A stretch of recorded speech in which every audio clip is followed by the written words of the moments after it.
Ok. Bom, agora nós estamos supostamente ao vivo. Eu pediria, inclusive, se alguém pudesse acessar o Facebook para ter certeza de que isso está acontecendo. Vou fazer isso eu mesmo aqui, para a gente poder começar com calma, sem interrupções depois.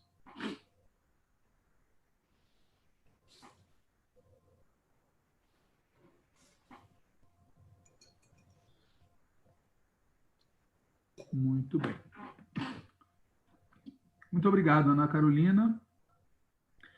Bom, pessoal, então, agora que estamos todos prontos, essa é a segunda aula oficial do curso livre de Cultura, Identidade e Política da América Latina. A primeira aula foi para debater por qual motivo é útil, além do conhecimento em si mesmo, a gente debater cultura, identidade e política na América Latina nos dias que correm, né? Em um resumo, nós estamos vivendo um momento de grandes transformações mundiais, onde o lugar da América Latina no mundo pode ser redefinido, ele pode ser reafirmado, ele pode ser um novo lugar, um lugar que pode ser pior ou melhor do que o atual. Então, é muito importante que a gente compreenda que lugar nós ocupamos no mundo e que tipo de cultura, de identidade política nós fomos constituindo ao longo desses séculos e em que medida isso pode ou não servir de ponto de apoio para um outro posicionamento nosso em escala mundial. Nessa primeira aula, eu pedi a vocês que tomassem o termo América Latina de maneira intuitiva, né, sem fazer grandes reflexões sobre o que seria a América Latina.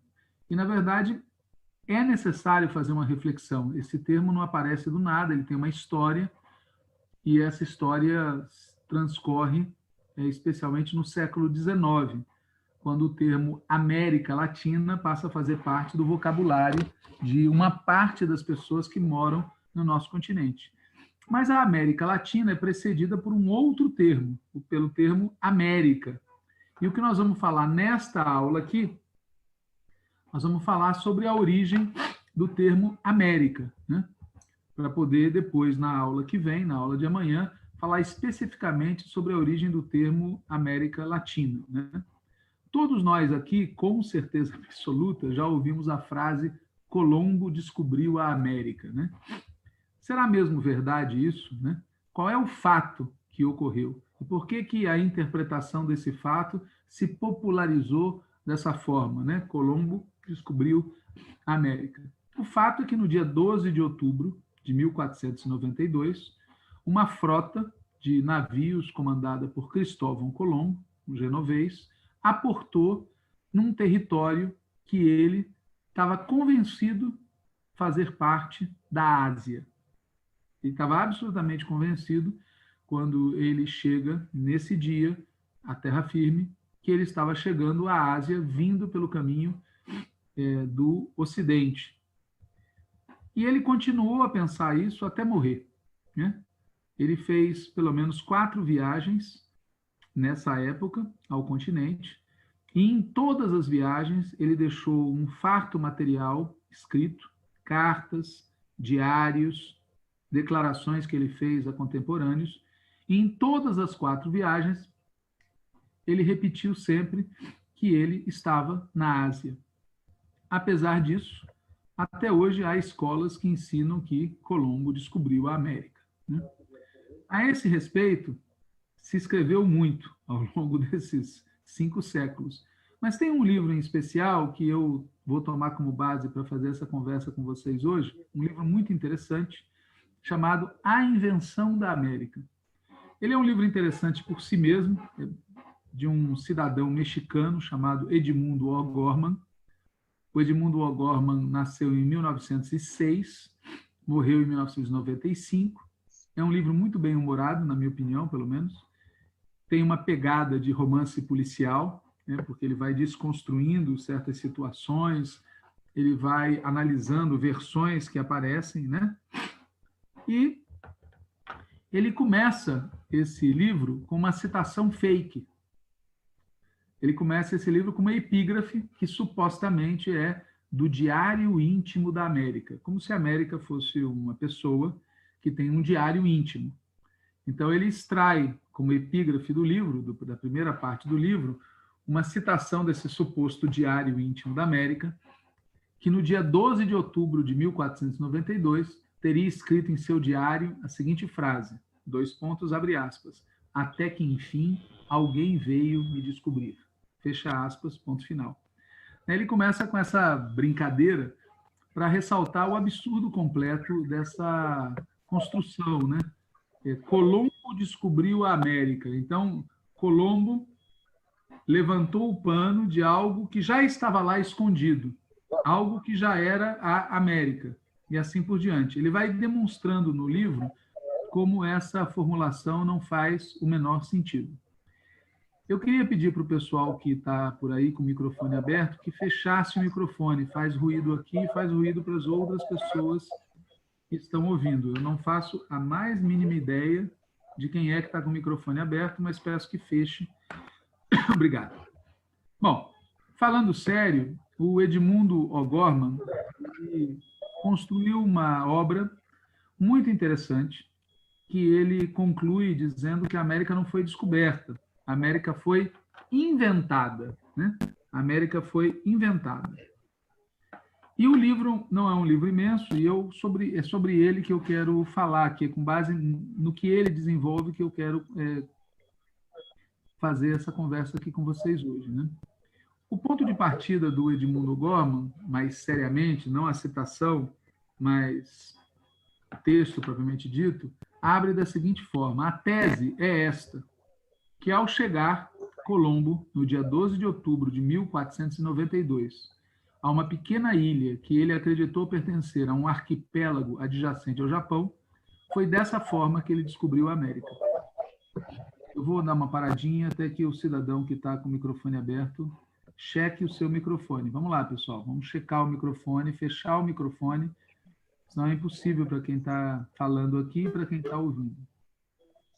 Há uma forte suspeita de que seja o Clóvis Castro que está com o microfone aberto, mas pode ser só uma suspeita equivocada. Chat. Opa, apareceu uma candidata a ser co-host. Era só um pouquinho, pessoal, que vamos tentar resolver esse assunto de maneira brutal.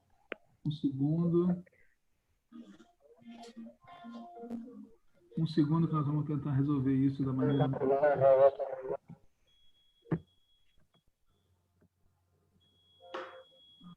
Um segundo. Não vamos entrar em pânico. Ok. Muito bem. Make co-host. Yes. Muito bem. Nós temos agora uma pessoa muito simpática que vai fechar os microfones de todo mundo. Isso posto, seguimos adiante. Bom, então, voltando. Nós estamos trabalhando com base na obra do Edmundo O'Gorman, que é um historiador mexicano, já falecido, que escreveu um livro intitulado A Invenção da América. Esse livro começa com uma brincadeira, o Diário Íntimo da América, em que a América diz até que, enfim, alguém veio me descobrir. E depois ele vai mostrando como essa construção é muito estranha, porque Colombo chegou no dia 12 de outubro de 1492 a uma pequena ilha. Ele achava que essa pequena ilha pertencia a um arquipélago maior, que por sua vez ficava próximo ao Japão, a Cipango. E teria sido dessa maneira que ele teria descoberto a América. E o Edmundo O'Gorman pergunta, foi mesmo o que ele fez? Ou foi o que agora se diz que ele fez? Né? E nesse caso, nós estaríamos diante não da interpretação de um fato, nós estaremos diante da interpretação de um fato e não diante de um fato, né? De por si evidente. E se é uma interpretação, ele fala, podem existir outras interpretações. E, portanto, não se trata de questionar se o Colombo descobriu a América, mas sim se os fatos que até agora se entenderam como o descobrimento da América devem ou não seguir entendendo-se assim. E ele se propõe no livro a reconstruir não propriamente os fatos, ou seja, como foi a viagem, mas ele se propõe a reconstruir a história dessa interpretação, né? E o ponto de partida dele é a lenda do piloto anônimo, né? Essa lenda do piloto anônimo, ela aparece na obra do Bartolomeu de Las Casas. O Bartolomeu de Las Casas é um personagem bastante conhecido por quem estuda a história da América colonial. Ele era um religioso. Bom, primeiro, ele pertencia a uma família espanhola que vários dos seus integrantes participaram das navegações, alguns viajaram junto com Colombo, e o próprio Bartolomeu de Las Casas vem para cá pouco depois das viagens iniciais do Colombo. Bartolomeu de Las Casas conheceu grande parte dos protagonistas dessa história. Ele viverá muito, ele vive muitas décadas, e ele deixa muitas obras. E num determinado momento, ele vai ser um proprietário de terras, vai ter escravos indígenas sob responsabilidade dele, sob domínio dele, e um dia ele sofre uma espécie de conversão e passa a se tornar um grande opositor da escravidão dos indígenas, e passa a se tornar um denunciante das barbaridades cometidas pelos espanhóis durante a colonização. Ele, inclusive, é questionado pela pouca veracidade dos números que ele cita, mas ele não é questionado no que diz respeito aos fatos que ele descreve no sentido mais geral, né?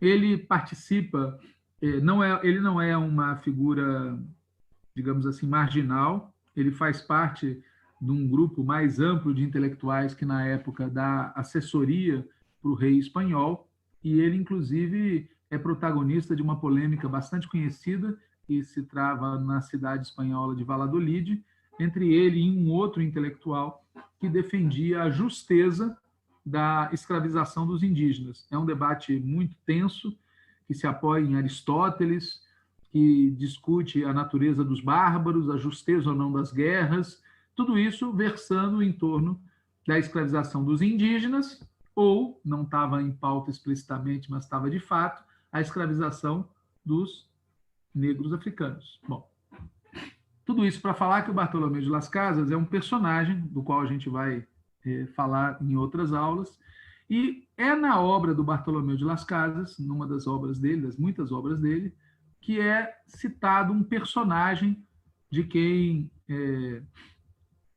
é citado um personagem que teria participado desse processo. Segundo Bartolomeu de Las Casas, os habitantes da ilha de Hispaniola, que é a tal ilha a que chega o nome que Colombo dá à ilha onde ele aporta, aí os habitantes da ilha de Hispaniola estavam persuadidos de que o motivo que determinou ao almirante para que ele fizesse a travessia foi o desejo de mostrar a existência de umas terras desconhecidas, das que ele tinha notícia pelo aviso que lhe foi dado por um piloto, cuja nave havia sido lançada às suas praias por uma tempestade. Ou seja, segundo Bartolomeu de Las Casas, os habitantes da ilha de Hispaniola, Hispaniola é o nome que o Colombo dá à ilha onde ele chega. Os habitantes da ilha de Hispaniola achavam que o que havia motivado a travessia do continente, o que havia motivado Colombo a atravessar os mares, era o desejo de checar a veracidade da informação que ele teria recebido de um piloto anônimo que dizia que a sua embarcação havia naufragado e ele havia parado sem querer numa determinada região. Portanto, nesse momento, o momento em que os habitantes de Hispaniola relatam ao Bartolomeu de Las Casas essa versão, nós estamos falando de 1503, 1504, 1505, 1506. Nesse momento, Colombo teria ido à busca de terras desconhecidas, terras que não teriam sido descobertas por Colombo, mas sim por um piloto anônimo, né? Passam-se 20 anos deste momento em que as pessoas de Hispaniola relatam ao Bartolomeu de Las Casas essa versão. 20 anos depois, exatamente em 1526, é publicada uma obra chamada Sumário da Natural História das Índias, de um autor intitulado Gonçalo Fernandes de Oviedo. E nessa obra, o Gonçalo Fernandes de Oviedo afirma que, abre aspas, como é notório, Colombo descobriu as Índias em sua viagem de 1492. Ou seja, em 20 anos, a versão sai de piloto anônimo para, como é notório, o Colombo descobriu as Índias em 1492. E as Índias eram o codinome para as Américas. Então, em 20 anos, uma história virou outra muito diferente. E o Edmundo O'Gorman, ele faz exatamente a investigação policial de como uma narrativa foi sendo substituída por outra narrativa. É um texto muito saboroso desse ponto de vista para quem gosta, né? A maneira como ele vai desconstruindo as versões. O texto, então, mais antigo, onde Colombo aparece como descobridor da América, né, é esse de 1526. Né? Nesse momento, a América já aparecia nos mapas com esse nome, mas também era intitulada de Índias. Né? Era intitulada de Índias por conta da confusão original que vai ser explicada na exposição aqui. O fato é que, em mais ou menos 20 anos, a gente foi da teoria de um piloto anônimo para a ideia de que foi Colombo que descobriu.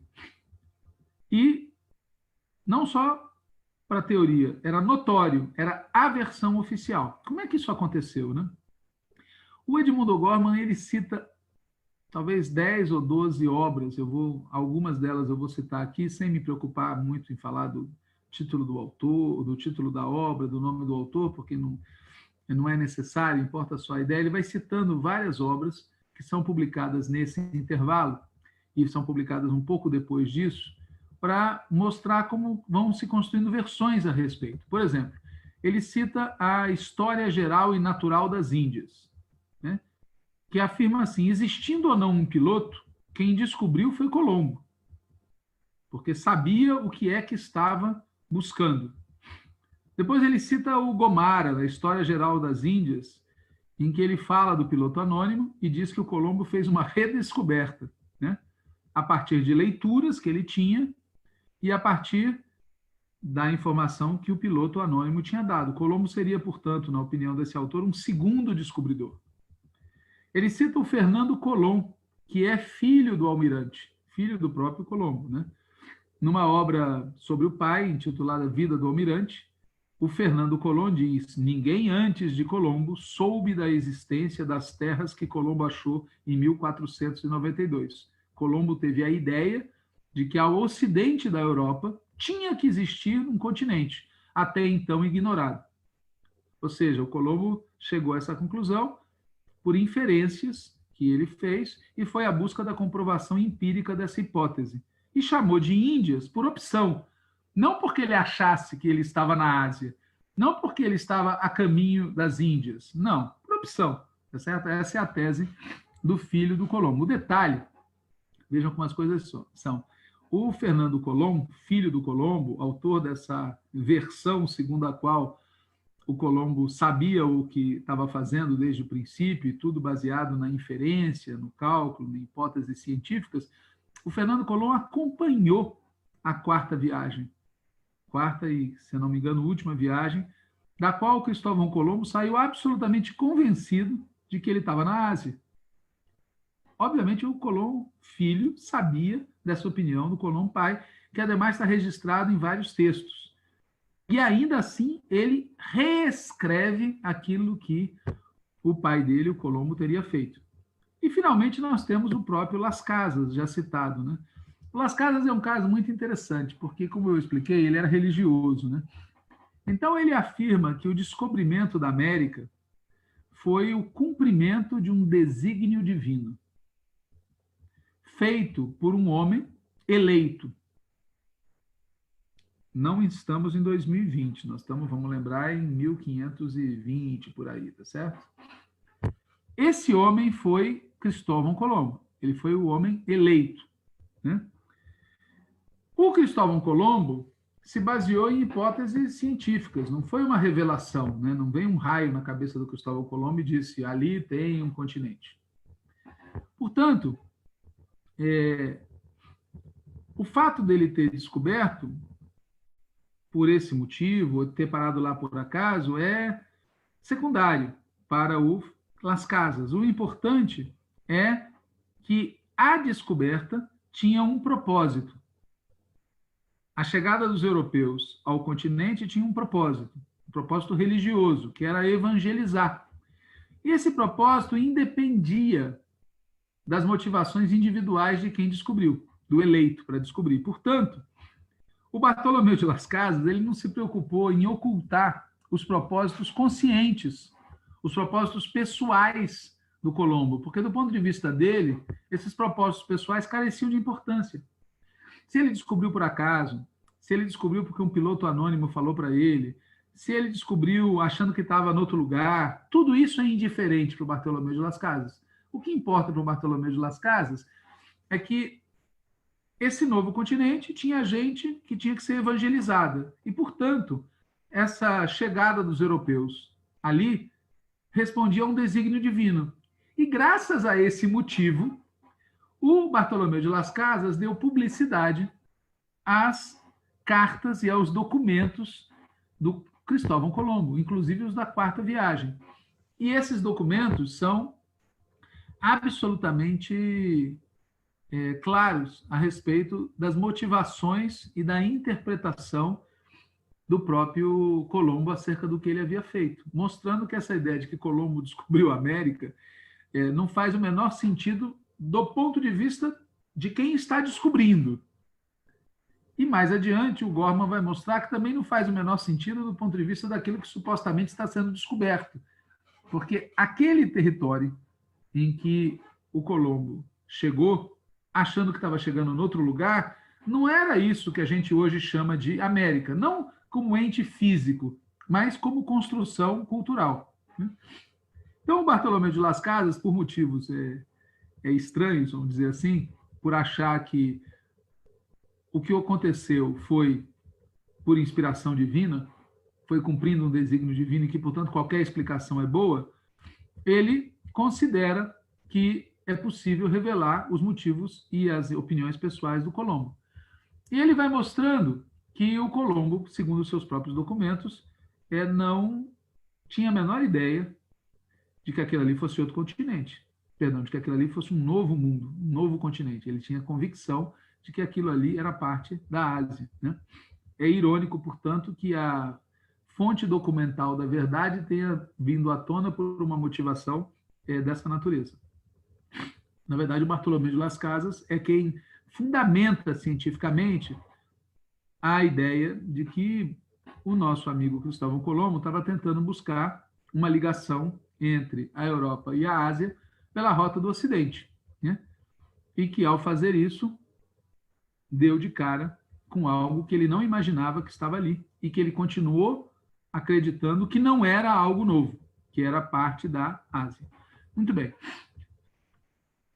O nosso O'Gorman cita vários outros autores, né? Ele cita o Herrera, um livro bastante conhecido chamado Las Décadas, que mostra que o Colombo havia acreditado que estava, de fato, na Ásia sempre.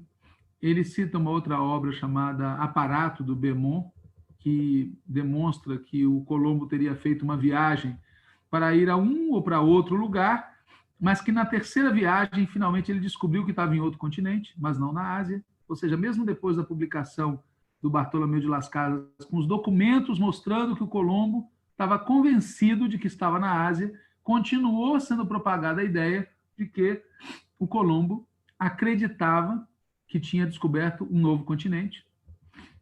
Ele cita obras de autores ingleses que afirmam hipóteses como essa, de que em algum momento das viagens o Colombo teria achado que tinha descoberto a América, né? E cita também a obra do Fernandes de Navarrete, que confirma o fato de que até a morte o Colombo acreditava que ele tinha chegado na Ásia. Mas, apesar disso, o Colombo descobriu a América. Veja que aqui tem um embaralhamento de informações históricas e de confusão lógica, né? Toda a documentação histórica fornecida pelo próprio Colombo é claríssima. O Colombo estava buscando um caminho da Europa para a Ásia, via Ocidente, e chega, no dia 12 de outubro de 1492, a um território que ele está convencido de que é a Ásia e continuará insistindo nessa tese até a sua morte. Essa é a documentação.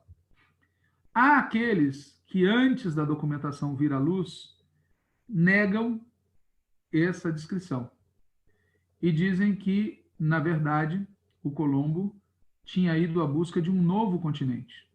Há aqueles que negam essa documentação e dizem que o Colombo tinha ido à busca de um novo continente, mas que se deu conta de que estava em outro lugar, e assim por diante. Existem várias interpretações diferentes acerca do que o Colombo teria feito. Há aqueles que admitem que ele estava à busca de um caminho mais curto para a Ásia. Há aqueles que dizem que ele estava à busca de um caminho mais curto para a Ásia e encontrou uma nova terra e sabia que era uma nova terra. Há aqueles que dizem que desde o princípio ele estava à busca de um novo território. Ou seja, antes e depois da documentação continuam subsistindo as três interpretações fundamentais. Todas elas dão foco ao Colombo, né? E é curioso que poucas se colocam a perguntar sobre o continente em si, não como o ente físico, né? Mas as pessoas continuam tratando como se Colombo descobriu a América ou não descobriu a América, como se a América estivesse sempre lá, como se o corpo físico do continente tivesse cravado nele o nome América, com todo o peso, com todo o significado que isso tem junto de si. Vamos seguir. Muito bem. Então, o Edmundo Gorman cita muitos autores, eu não vou aqui me referir a todos, que vão variando em torno dessas três interpretações fundamentais, né? E cita também aqueles que se apoiam no fato de que o Colombo não tinha a menor ideia do que estava fazendo.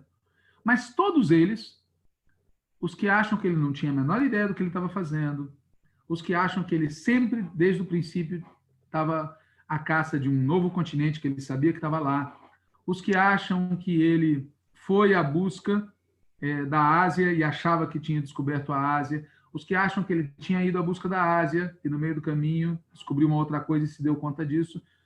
Todos esses, tá certo? Todos esses trabalham sempre com a ideia de que, no final das contas, consciente ou não, o Colombo teria descoberto a América, né? Há aqueles que atribuem ainda força à tese do piloto anônimo, da transcendência divina, do acaso, etc, etc, etc. Bom,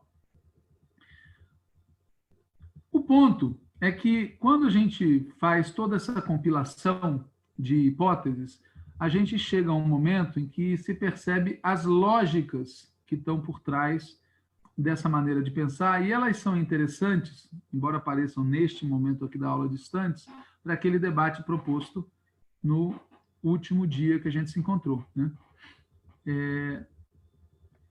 O Edmundo Gorman vai buscando demonstrar que essa ideia do descobrimento, para além da ficção que se cria acerca do que o Colombo fez ou do que o Colombo queria fazer, ela tem por detrás uma ideia acerca daquilo que foi descoberto, né?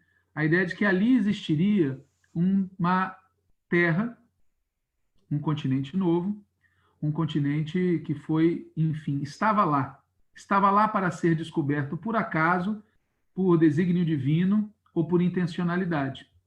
E que esta lógica também precisa ser questionada. Não se trata só de recompor os fatos e a interpretação dos fatos sobre a viagem e sobre a vontade de Colombo. Se trata também de questionar aquilo que foi supostamente descoberto, se esta maneira de pensar ela é correta ou não, né?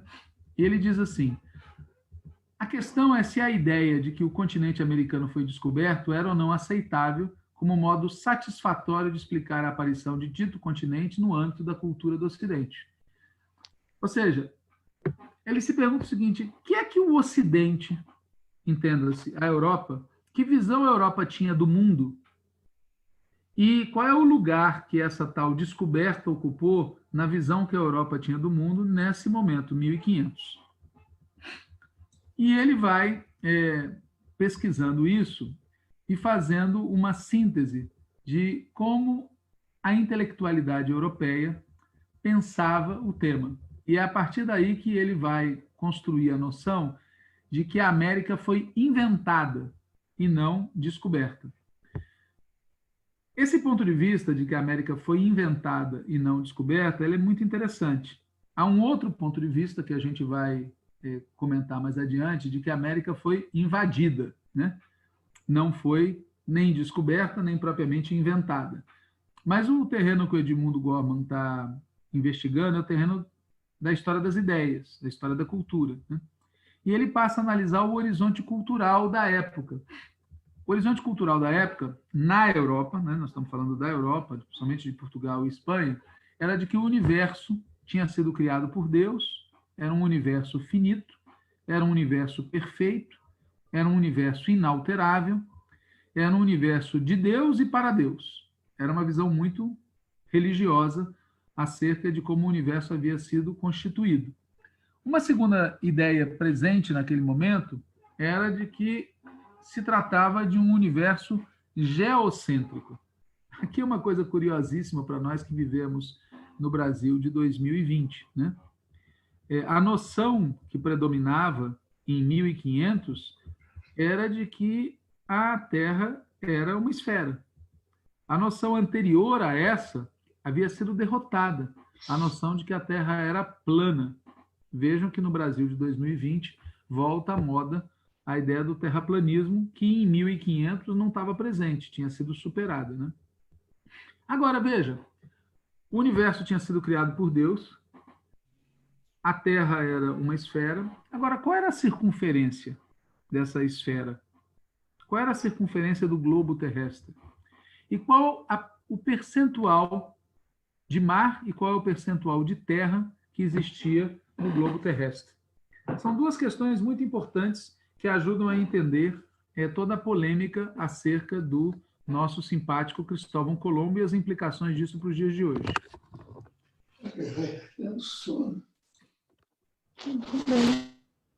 Muito bem. Então, nós temos aqui uma questão que eu vinha sintetizando sobre qual é o universo cultural da Europa nesse momento.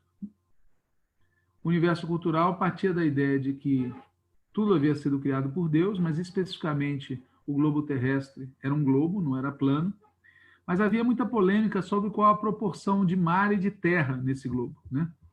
Havia toda uma visão que vinha desde o Aristóteles, segundo a qual nós tínhamos 1/4 de terra e 3/4 de água. Alguém está pedindo para desligar o microfone que está dando interferência.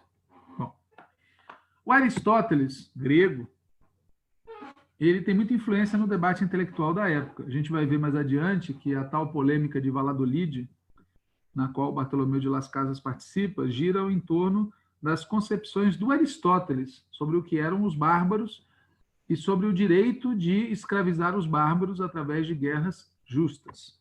Bom, o Aristóteles tinha a ideia de que o globo terrestre era composto em 1/4 de terra e 3/4 de água, né? E, portanto, isso tinha implicações sobre como era mais fácil ir da Europa para a Índia, se por caminho indo para o Oriente ou fazendo a volta pelo Ocidente, né? Se a ilha Terra, ou seja, se 1/4 de terra que existia no planeta fosse pequena, era melhor ir pela África em direção ao Oriente e pela própria Europa em direção à Ásia. É o que, por exemplo, o Henrique o Navegante vai fazer, né? Na busca da Índia, a orientação que ele dá é fazer a circunnavegação da África, porque na cabeça deles, a África seria relativamente pequena, uma vez que 1/4 só era ocupado por terra e 3/4 por água, né? Eles achavam que a extremidade na África ficava na altura do Equador. Essa era a hipótese com que eles trabalhavam. Mas, Se por acaso a ilha-terra fosse maior do que 1/4, ou se o globo fosse menor do que se imaginava, a circunferência do globo fosse menor, nessas hipóteses, seria melhor ir pelo Oriente. E quando os portugueses descobriram a latitude da África, ou seja, quando eles viram que era muito mais embaixo do que eles imaginavam, se reforçou essa ideia de que era melhor ir para a Ásia pelo caminho do Ocidente, né? A dúvida é por onde que esse caminho ia bater, né? Em que lugar que ia chegar. Se você saísse de Portugal, de Espanha, em direção à Ásia, navegando, ao invés de ir fazendo a circunnavegação da África ou ir por terra, você fosse navegando, né? Onde você ia dar? Você ia dar na própria Ásia? Ia dar num arquipélago, num conjunto de ilhas, numa península próxima? Havia muita dúvida sobre isso, né? E é curioso porque nessa época, para nós é tudo muito estranho, porque nós temos uma ideia de como é a Terra hoje, e é com ela que a gente trabalha. E a gente precisa se desligar dessa ideia e se transferir para 500 anos, né? Há 500 anos, numa época em que não se tinha noção, não se tinha fotografia, não se tinha ideia exata, não se tinha mapas precisos, e, portanto, as concepções especulativas, combinadas com relatos, com mapas parciais, dominavam a imaginação. E onde havia uma forte presença de uma ideia religiosa, de origem cristã, que não concebia a existência de outro continente que pudesse ser distante e separado do continente já conhecido, do megacontinente já conhecido, que era a Europa, Ásia e África, né? Bom, nesse contexto cultural, o projeto do Colombo fazia todo o sentido do mundo, né? Ele queria chegar à Ásia pelo Ocidente, ele se baseava nas ideias da física aristotélica, ele inferia que o tamanho do globo era menor do que o que se dizia, né? E ele imaginava que a longitude da ilha-terra era maior, portanto, a distância entre as extremidades seria menor também, e, portanto, seria fácil fazer o que ele fez, né? E quando ele faz a primeira navegação e chega à terra firme, né, ele afirma aos reis de Espanha que ele havia chegado à Ásia, na ilha de um arquipélago que teria sido citado pelo Marco Polo, né? Seria um arquipélago vizinho de Cipango, vizinho do Japão, né? A própria coroa espanhola recebe essas informações com muita cautela, né?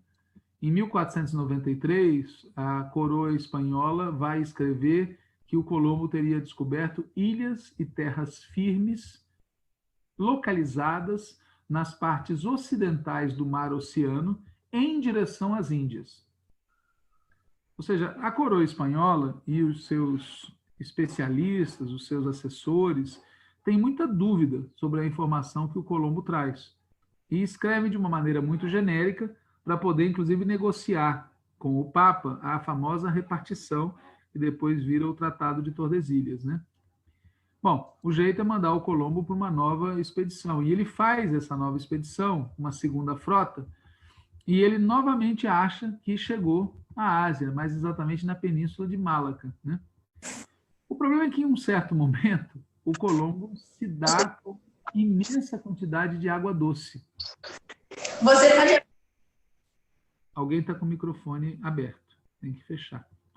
Então, numa das viagens, na segunda viagem em particular, ele se dá numa situação meio inusitada. Ele que achava que tinha encontrado um arquipélago, uma ilha, ele encontra uma tal quantidade de água que, das duas, uma, ou bem ele estava em terra firme e, portanto, já havia chegado ao continente Ásia, propriamente dito, ou bem, a hipótese que ele levanta é de que ele havia chegado no paraíso terrestre. É uma coisa muito interessante de como, quando você tem convicções muito fortes, a realidade é adaptada a essas convicções, né? Não podia uma ilha ter uma quantidade de água tão grandiosa como ele havia encontrado. Ou ele já estava no continente, mas isso não fazia sentido, ou bem, ele tinha encontrado o paraíso terrestre. E nesse caso, pasmem, ele escreve que talvez o globo não fosse uma esfera, mas sim uma pera. Ou seja, talvez ele estivesse no topo da pera. E talvez isso explicasse aquele volume imenso de água, né? E ele vai desenvolver essa tese numa carta ao Papa, né? Em que ele admite que ele pode talvez ter descoberto um novo trecho de terra que não fazia parte daquele continente Europa, Ásia. O novo trecho de terra, entretanto, embora ele fosse habitado e fosse habitável, ele não fazia parte do mundo conhecido, mas também não era um novo continente, o que era, na opinião dele, o paraíso, né? É muito curiosa essa versão, porque ela vai aparecer de outras formas na cultura ocidental acerca do que eram as Américas, a ideia do paraíso perdido, do Eldorado, etc., né? Muito bem, então o Colombo vai sustentar essa opinião como sendo a única variante que permitiria a ele continuar sustentando ao mesmo tempo que o que ele havia descoberto era a Ásia. E veja, ele não está fazendo isso para mentir. Ele tem a certeza absoluta de que ele está no continente asiático. Tanto é que ele vai denominar de Índias o terreno ao qual ele chega. Mas ele tem que adaptar essa certeza absoluta, essa convicção profunda, aos fatos com os quais ele vai se deparando. E ele vai adaptando das formas mais bizarras. Uma bizarrice é essa do paraíso terrestre, né? Bom, à medida que o Colombo vai fazendo as suas viagens, muitos outros navegantes também fazem viagens, né? O O'Gorman cita todas as viagens que são feitas nesse período, mas a viagem mais importante para o nosso interesse aqui é aquela que vai dar nome ao continente, né? É a viagem feita pelo Américo Vespúcio entre maio de 1501 e setembro de 1502. É curioso, porque essa viagem é simultânea à quarta e última viagem do Colombo. A quarta e última viagem do Colombo foi planejada para confirmar ou negar a hipótese de que ele tinha chegado na Ásia. E a viagem do Vespúcio, do Américo Vespúcio, tinha o mesmo propósito. Mas ambos, sem se combinar, embora eles, inclusive, se cruzem na viagem, em determinado ponto, eles vão em sentidos opostos. O Colombo vai ao norte e o Vespúcio vai ao sul. E ambos têm a missão autoimposta de, ao fazer esse trajeto, tentarem descobrir se aquilo é mesmo o continente asiático ou se é alguma outra coisa. Rigorosamente, indo ao norte, em algum momento, o Colombo tinha que encontrar um momento onde ele pudesse virar em direção à terra firme. Agora, se aquilo ali se prolongasse indefinidamente ao norte, não era um arquipélago, era outra coisa. E, por sua vez, o Vespúcio, indo ao sul, ele tinha que, num determinado momento, deixar de encontrar terra. Porque se aquilo se prolongasse muito ao sul, não podia ser a Ásia, não podiam ser as Índias, era outra coisa. Então, os dois, no fundo, se propunham a fazer a mesma coisa, indo em sentidos diferentes e com propósitos diferentes, né? Pois bem, nessa quarta viagem, como a gente já falou, o Colombo volta convicto de que estava mesmo na Ásia. E ele volta convicto, entre outros motivos, porque ele interrompe a navegação antes de prosseguir até o final. Já o Vespúcio desce ao sul, desce muito ao sul, e volta a Lisboa convencido de que aquilo ali não era a Ásia. Quem de fato se convence de que aquele continente não era o continente asiático é o Américo Vespúcio. Ele volta com elementos empíricos, a distância que ele percorre até o sul, tá certo? Para sustentar essa opinião. Já o Colombo, ele para na altura do que hoje é Honduras, e de lá ele volta. Portanto, ele não põe à prova a sua ideia original, ele não vai até o fim naquilo que ele tinha se proposto a fazer. O Américo Vespúcio regressa e escreve uma carta no dia 7 de maio de 1503. Né? E a mesma coisa faz, por volta dessa data, o Colombo. Né? A carta do Colombo para Fernando e para Isabel é insistindo na tese de que tudo que ele encontrou é a Ásia, de ponta a ponta. Já o Vespúcio vai escrever um texto em que ele diz assim: nada antes soube que existiam. Era opinião comum que fosse oceano, diferente de Europa, Ásia e África. Diferente, portanto, do orbis terrarum. Né? Portanto, a visão dele é parecida, né, num certo sentido, com a tese do Colombo, de que se tratava de um paraíso terrestre, porque ninguém antes imaginava que pudesse existir um outro continente. Né?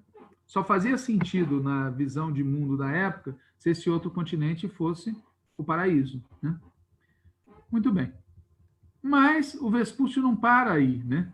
O Vespúcio vai escrever insistindo na ideia de que aquilo era, portanto, um novo território.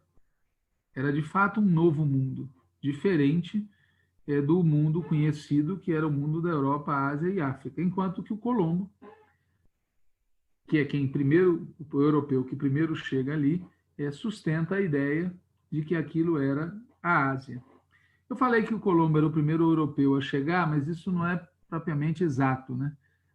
Há provas muito razoáveis de que os vikings teriam chegado ao norte do continente, né? Bem antes do Colombo. Bom, o Américo Vespúcio fez essas viagens, deixou essa documentação. A documentação dele é publicada, era muito comum na época acontecer isso, de publicarem essas cartas e fazerem gravuras, litografias e divulgarem para venda. Né?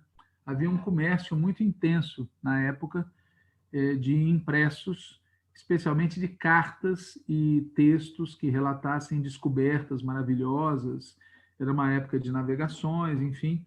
E, portanto, essa carta Novo Mundo, né, ela vai chegar às mãos de um grupo que estava publicando um mapa mundi, né? É um grupo de estudiosos alemães que estava publicando naquela época, 1507, um mapa mundi com comentários, com análises, era uma cosmografia, como se dizia na época, né? Eles têm contato com esse texto do Américo Vespúcio e ficam muito impressionados com isso, né?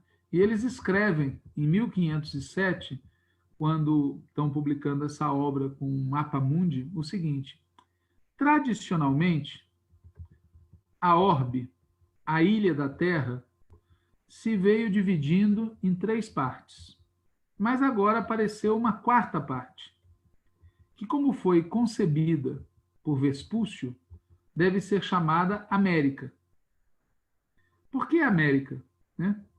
Vamos lembrar que os outros continentes eram Europa, África e Ásia. Né? Então, América, Ásia, Europa e África. Né?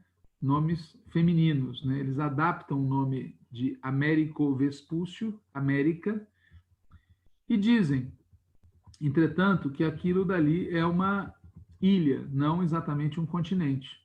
Mas está lançada a pedra para que se chame de América. Né? O Gorman faz essa descrição super detalhada e que eu pessoalmente acho interessante, da maneira como as coisas se deram e da maneira como as coisas foram interpretadas. E conclui com um capítulo, o livro dele, muito esquisito, que eu vou comentar a seguir. Antes, vou tomar uma água, se alguém tiver alguma pergunta.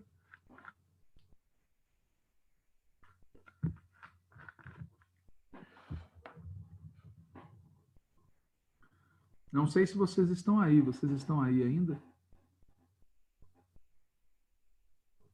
Alguém podia escrever alguma coisa aqui no chat? Não, eu estou vendo o Valdemar mexendo na cabeça. Muito bem, ok. Então, vamos retomar e partir para o último capítulo do livro do Gorman. Né?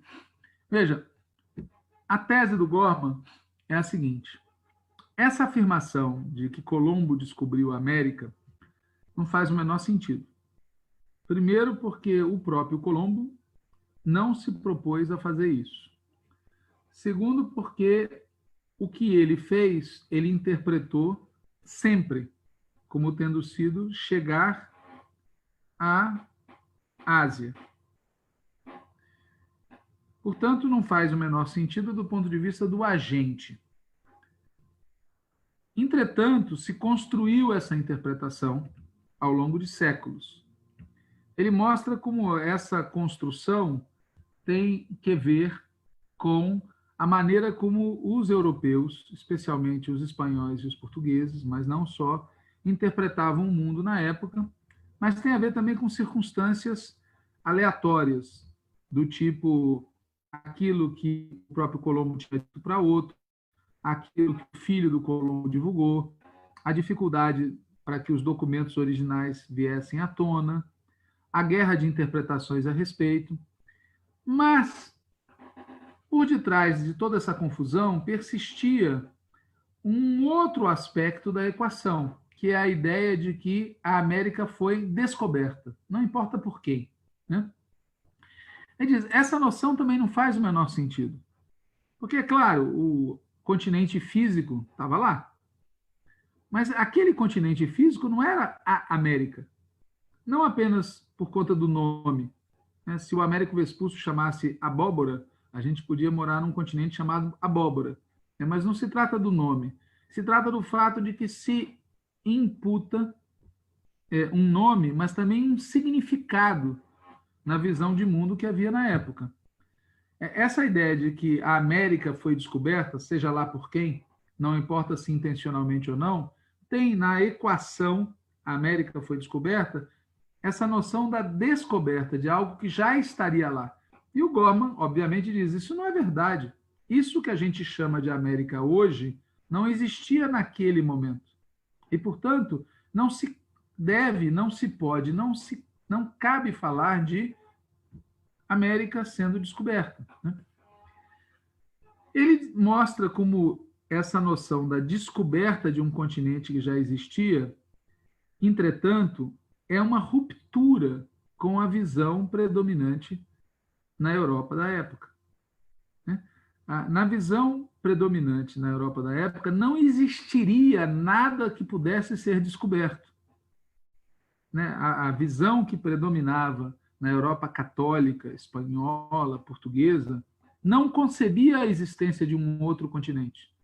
Portanto, a descoberta da América, termo inadequado, a descoberta de um outro continente, termo completamente inadequado e lógico, constitui, entretanto, uma ruptura com a visão de mundo predominante. Aí vem a parte interessante e a viagem esquisita que o O'Gorman faz no final do livro. Ele fala, olha, evidentemente o Colombo não descobriu a América. Ele não queria fazê-lo, não tinha ideia do que ele estava fazendo. É evidente, por outro lado, que o nome América é absolutamente casual. Né? Tem a ver com o fato de que o navegador que confirmou que aquilo ali era um outro continente diferente do velho mundo foi o Américo Vespúcio e um conjunto de cosmógrafos, casualmente estava publicando um mapa na época, resolveu dar esse nome e colou. Esse nome colou, mas não colou de imediato. O nome América vai demorar séculos para ser o nome popular da região. Ele vai concorrer com o Novo Mundo, ele vai concorrer com Índias, ele só vai se constituir num nome popular mais adiante, na época das independências, né? Na época das independências, o nome se consolida, ou seja, passam-se mais de 200 anos até que o nome América é um nome aceito pelos habitantes descendentes dos espanhóis que haviam se estabelecido na região. Também não era o nome que era aceito facilmente, seja pelos que haviam sido escravizados e trazidos para cá à força, seja pelos povos originários. Então, diz o O'Gorman, esquece dessa primeira parte da equação. Colombo não descobriu a América, né? Em segundo lugar, esqueçam da ideia de que o nome América tenha sido cravado e popularizado desde o início. Não, demorou séculos para que esse nome fosse popularizado. Em terceiro lugar, esqueçam dessa ideia, portanto, da descoberta de algo que já estava lá. Este algo que já estava lá não estava lá. Isso que a gente chama de América hoje é um anacronismo dizer que estava lá para ser descoberto em 1492. Você fala, então a equação inteira, a frase inteira não faz o menor sentido. Porém, aí ele chama atenção para o seguinte: do ponto de vista da cultura europeia cristã da época, a descoberta, entre aspas, tá certo? Ou seja, os europeus terem chegado a um território que eles não conheciam e que não fazia parte da visão de mundo que eles tinham, isso foi uma ruptura muito importante. Foi uma novidade muito importante. Quebrou o pensamento dominante à época sobre como o mundo se constituía. Fez com que houvesse uma mudança de paradigmas brutal. Fez com que as elites europeias e a parte da população europeia que, de alguma maneira, estava informada desses acontecimentos, se desse conta que a visão de mundo dominante até então, ela estava equivocada. Que a ideia de que existia um globo terrestre com 1/4 de terra, 3/4 de água, e esse 1/4 de terra era um terreno contínuo, tá certo? Que constituía um único mundo, o único mundo habitado, o único mundo que tinha seres humanos. Essa ideia foi jogada na lata do lixo.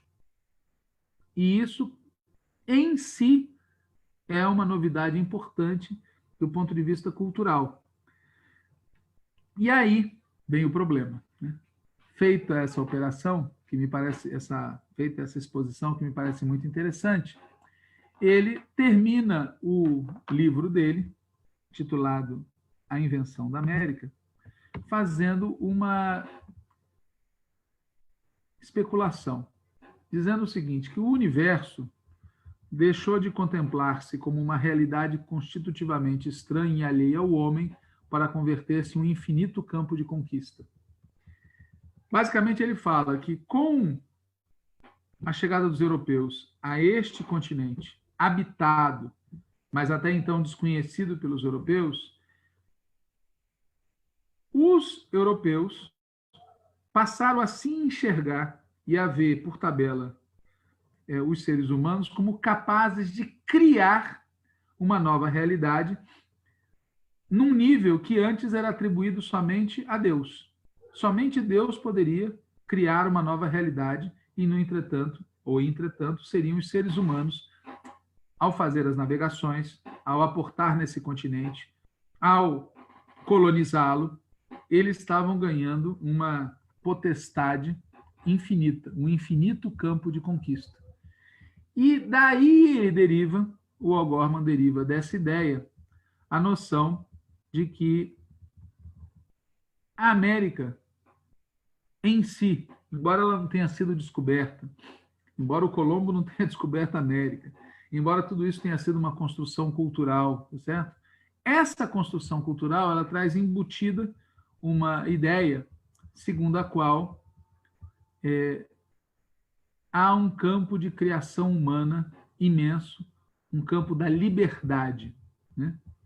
Ele mostra como essa noção de 3 pedaços separados, Europa, Ásia e África, tem base bíblica, e mostra como tudo isso vai sendo triturado pela aparição das Américas, mostra como essa ideia de que seres humanos só podiam existir nesse mundo é triturada pela existência de seres humanos nesse continente, né, ao qual os europeus chegaram, né?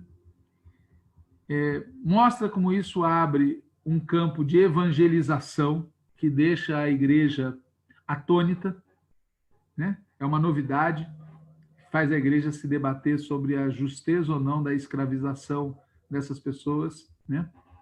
Mas o fundamental para o O'Gorman não é nada disso. O fundamental para o O'Gorman é que abria-se a possibilidade de realizar a verdadeira humanidade na América, fazer da América uma outra Europa, um novo mundo. E havia, diz ele, duas visões sobre o que seria esse novo mundo, né? E ele diz que essas duas visões são as seguintes: existem aqueles que vão se propor a imitar a Europa, e esses são os habitantes da América Latina e crioula, e existem aqueles que vão buscar a originalidade, e esses seriam os saxões e os norte-americanos, né? Aí eu chego no ponto que para mim é importante desse texto e dessa abordagem que eu vim sintetizando. Veja, a abordagem começa de uma maneira muito interessante, desmontando uma ficção, depois dialoga com um dado também interessante de como a chegada dos europeus aqui bagunça a visão de mundo que os europeus tinham, mas conclui de uma maneira surpreendente, no mau sentido da palavra, dizendo que, bom, se aqui é a terra da criação, se aqui é a terra da liberdade, se é a chegada a esse continente que permitiu aos europeus se libertar dos dogmas e passar a encarar a si mesmos como demiurgos de uma nova realidade que podia, de certa maneira, ser construída do zero, se é tudo isso, o passo seguinte que ele dá é dizer que havia duas maneiras de encarar essa liberdade: a cópia ou a originalidade, né? E ele diz que os latinos e os descendentes dos europeus que vieram para cá, a América Latina, seria o espaço da cópia, e que o espaço da originalidade seria a América do Norte, a América anglo-saxônica, os Estados Unidos. Notem que um pouco antes, algumas décadas antes dessa expressão do O'Gorman, um pensador importante, o Mariátegui, peruano, ele vai falar da ideia de criação exatamente ser uma aventura original e não uma cópia. Ele está na mesma pegada, mas ele está numa pegada em que ele não aceita essa tese que, décadas depois, o O'Gorman vai desenvolver e que é muito influente na elite intelectual americana ou latino-americana até hoje. A ideia de que na América Latina existe cópia e na América do Norte existe originalidade, criatividade, né? Bom, vamos voltar ao ponto de partida e seguir adiante.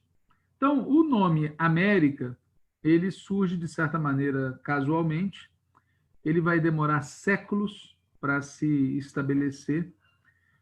Ele, nos anos 1500, 1600 e 1700, o termo América convive nos mapas e nas elites dos países colonizadores com outros termos, né?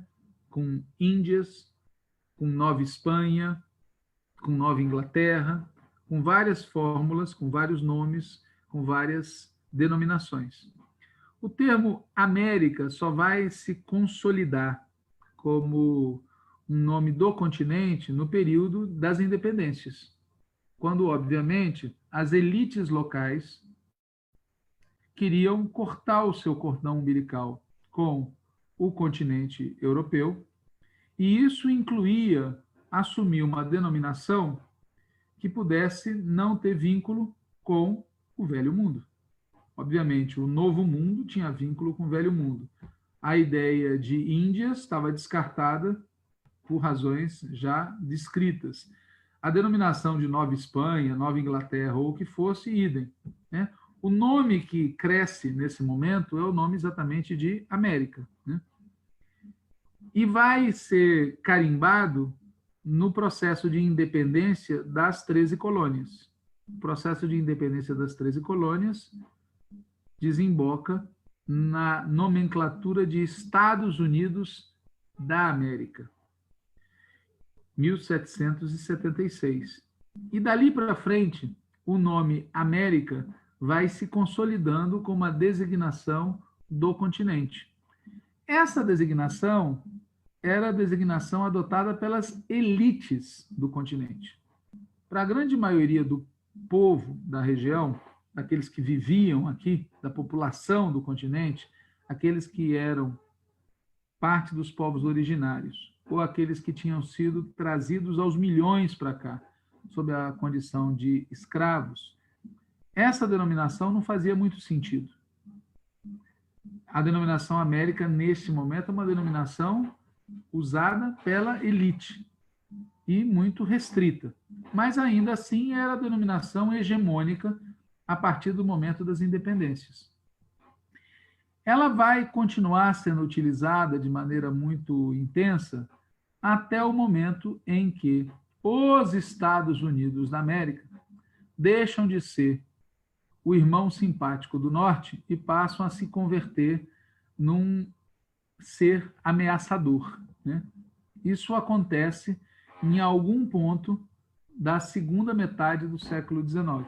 Em algum ponto da segunda metade do século XIX, os Estados Unidos mudam a sua imagem no próprio continente.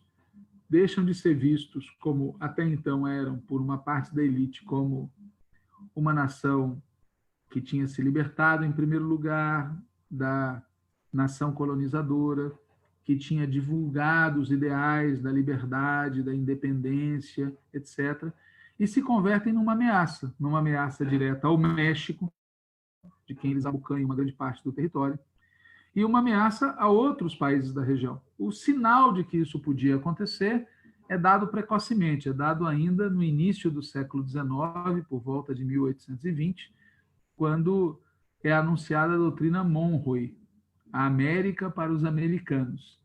Mas, no momento do anúncio dessa teoria, ainda há uma certa ambiguidade sobre o que é que isto quer dizer, porque significava, por um lado, a repulsa à possibilidade da América ser reconquistada pelos europeus. Mas, por outro lado, visto de hoje isso é evidente, significava a ideia de que o continente era espaço de hegemonia dos Estados Unidos da América, né? O continente como um todo era espaço de hegemonia de uma das nações do continente. Havia esse duplo sentido na doutrina Monroe quando ela começa a ser difundida. Mas, com o passar do tempo, quando a ameaça de recolonização europeia é completamente minimizada, o aspecto, o lado B da doutrina Monroe, é o que fica totalmente evidente. A América para os americanos passava a significar o controle do continente pelos Estados Unidos da América. Pois muito bem, isso vai gerar, da parte das elites dos países que se sentiam de alguma maneira ameaçados pelos Estados Unidos, vai gerar todo um debate acerca do lugar dos Estados Unidos na região e da própria autodenominação daqueles países que estavam sob ameaça da influência dos Estados Unidos. O momento em que essa situação produz uma nova denominação é bastante conhecido, né? É na época, curiosamente, da Guerra Civil nos Estados Unidos, quando os Estados Unidos estão ocupados no seu conflito interno e, portanto, impossibilitados de agir de maneira mais violenta com seus vizinhos. Nesse mesmo momento, o governo francês decide intervir no continente. Intervém no continente atacando o México. É uma situação cujos detalhes eu vou dar na próxima aula, mas há tropas francesas que chegam aqui na região e ocupam o México. Como parte da operação ideológica para ocupar o México, na França se desenvolve a tese da solidariedade entre os povos latinos em contraposição aos povos anglo-saxões. Então, há intelectuais franceses, há publicações francesas que começam a contrapor a América anglo-saxônica, a América do Norte, a América Latina, entendendo aí por latino aqueles países que falavam línguas cuja origem filológica era o latim. No caso, especialmente a Espanha, Portugal e França, né? Então, essa é uma das origens do termo América Latina. Mas há uma outra origem também. Nesse mesmo período, vários intelectuais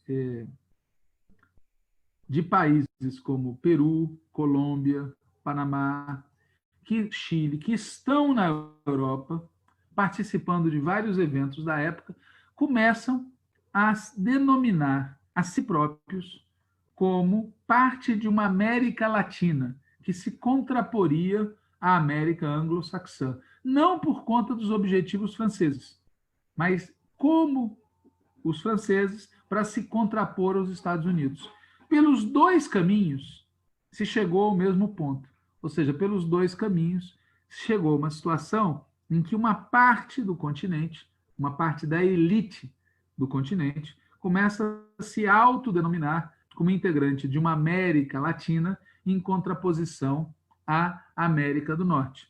Os franceses acabam sendo expulsos, evidentemente, mas a denominação fica, provando que estão certos aqueles que dizem que a denominação, embora tenha sido também produzida pelos intuitos igualmente imperialistas da França, a denominação América Latina ela é autóctone, ela tem a ver com os interesses de habitantes de alguns países da região de manifestar a sua própria autonomia e independência frente às pressões dos Estados Unidos.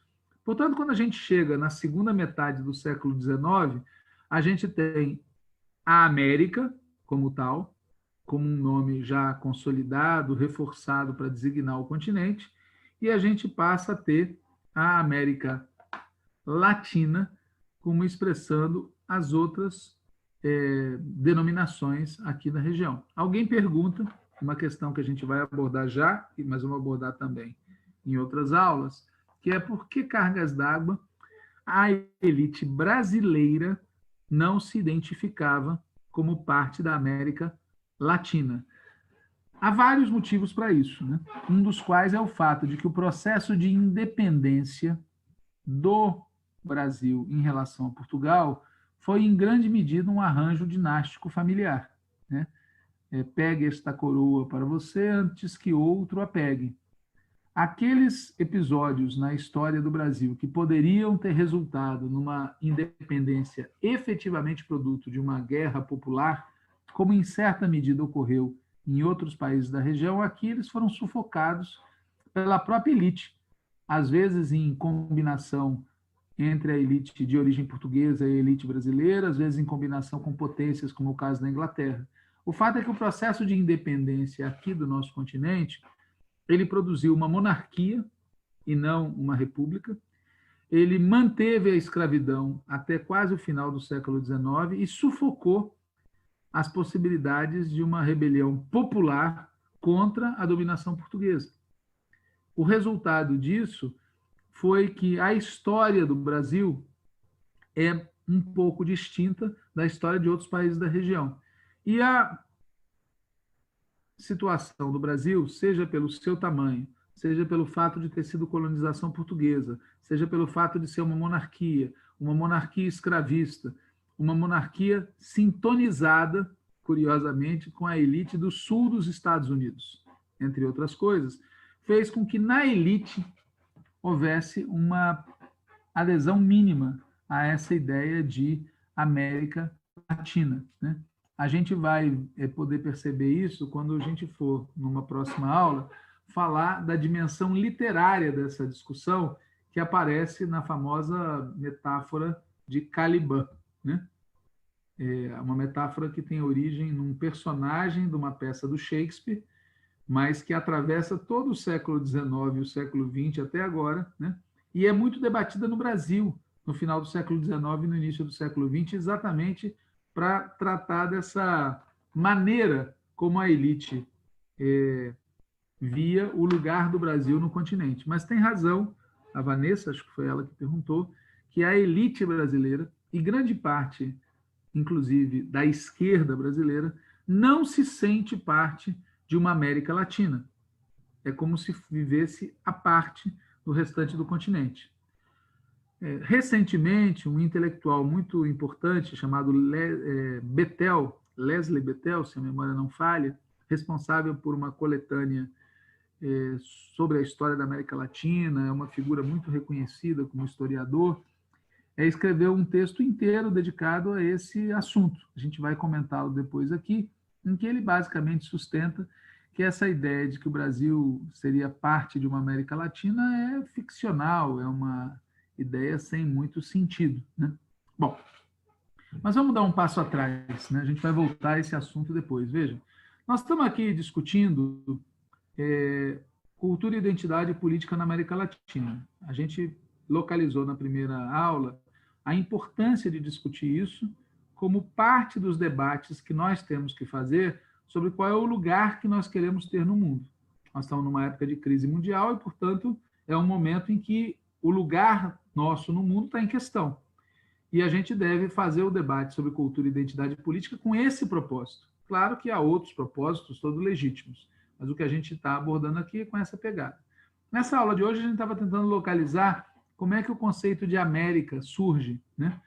E partimos desse senso comum de Colombo descobriu a América, para só verificar que esse senso comum não faz o menor senso, porque, evidentemente, não era a intenção do Colombo descobrir um novo continente, ele não tinha a menor ideia de que existia esse novo continente.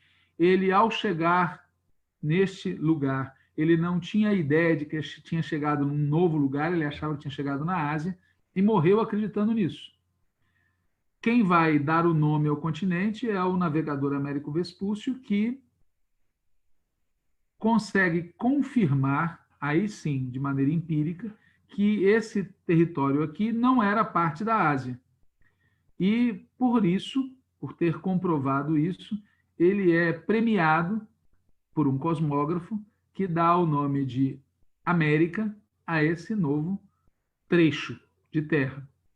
Também sem ter clareza ainda da sua dimensão completa, do seu tamanho, acreditavam que era uma ilha e tudo mais. E com o passar do tempo, durante séculos, conviveram vários nomes para a região. O nome América só vai ser escolhido como o nome que se dá ao continente depois de mais de 200 anos, já no contexto de independência de grande número de países do continente em relação à Europa. Neste sentido, houve sim uma invenção da América, não no sentido apenas que o Gorman falou, mas num sentido mais amplo. Veja, o termo invenção da América, ele não é uma criação do O'Gorman. Na verdade, é um termo que o tal cosmógrafo alemão utiliza em 1507. Ele fala que a América foi inventada, né? Ela, em certa medida, foi criada pelo Américo Vespúcio, né? Ele não fala, o cosmógrafo, que o Américo Vespúcio descobriu a América. Talvez não tenha falado isso porque acreditava que quem tinha feito isso era o próprio Colombo. Mas o cosmógrafo trabalha com a ideia da invenção. E o próprio Edmund O'Gorman também trabalha com a ideia da invenção, no sentido de que é uma construção. Neste sentido, atribuir o nome de América ao continente foi certamente uma construção histórica com milhares de percalços, mas ele só se consolida no momento da independência, lá na frente, no final do século XVIII, início do século XIX.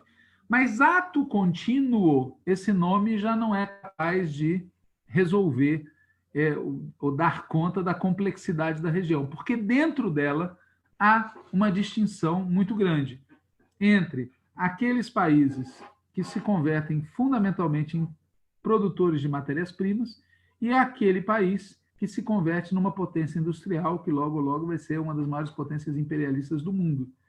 Essa divisão, nesse espaço geográfico que se convencionou chamar de América, torna o nome América insuficiente para designar a região. E começa a se buscar também outras designações. E isso fica muito forte no momento em que os Estados Unidos escancaram a sua disposição imperialista, a partir da segunda metade do século XIX. E, nesse momento, vários intelectuais da região começam a adotar a designação América Latina, né? Aqui o Jocim está falando do Ilmar Matos, sobre o tempo Saquarema. tem toda razão, a gente vai voltar a isso em seguida. Essa ideia de como se consolidou o Império Brasileiro e qual é a visão que havia frente aos vizinhos da região. A ideia de que aqui era uma monarquia estável, né? Em que as coisas transcorriam com ordem, diferente do caos da região.